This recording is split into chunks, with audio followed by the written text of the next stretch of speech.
ঘন্টা ঘুমাইতে হবে, ব্রেনের নিউরন শুকায় যাবে, নিঃশ্বাস পাবা না, এই রোগ, ক্যান্সার, মানে আল্লাহর দুনিয়ার সব রোগ নাকি না ঘুমাইলে হয়। ওয়া মানে বাঙালি কতটা হিপোক্রিট, মানে এতটা হাইপার হয়ে যাওয়ার কারণ কি, ভাইয়া আমি 4 ঘন্টা ঘুমাই, আমার কিছু হবে? আমি যে ভিডিও বানাচ্ছি না, আমি সারা রাত ঘুমাই নাই, আমরা দেখে মনে হচ্ছে মরে গেছি? না। আমি কি মরবো? না। আমি কি ঘুমাবো না? হ্যাঁ ঘুমাবো। বাট কিছু কি হয়েছে আমার? না। আমি খুব কম ঘুমাই। আমাকে অসুস্থ? না। That's a fact.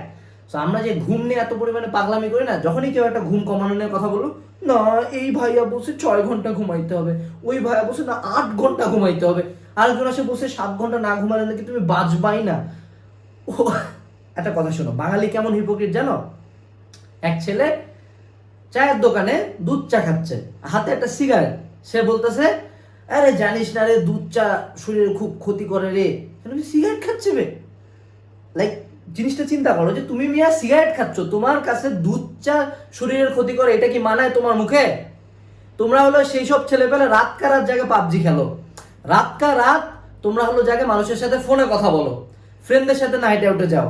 এমনই মানুষজন আছে যেখানে এক্সট্রিম হেভি স্মোকার, নেশাখোর, তাদের মুখে যখন আমি শুনি যে ঘুমের প্রয়োজনীয়তা কি, 30 মিনিট না ঘুম কমানোর জন্য সে অসুস্থ হয়ে পড়তেছে, দ্যাটস হিপোক্রেসি ম্যান।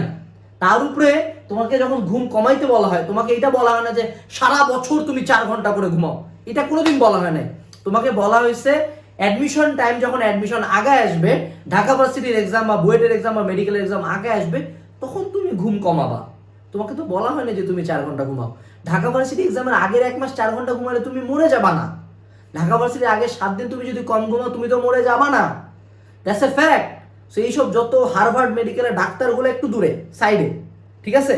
আমরা নিজেরাই স্বাস্থ্য নিয়ম 1%ও মানি না বাঙালি। আমরা ভেজাল সারা জীবন খাই, আমার ঘুমের ক্ষেত্রে আসে পুরা গোষ্ঠীর ডাক্তার বের হয়ে যায়, রাইট?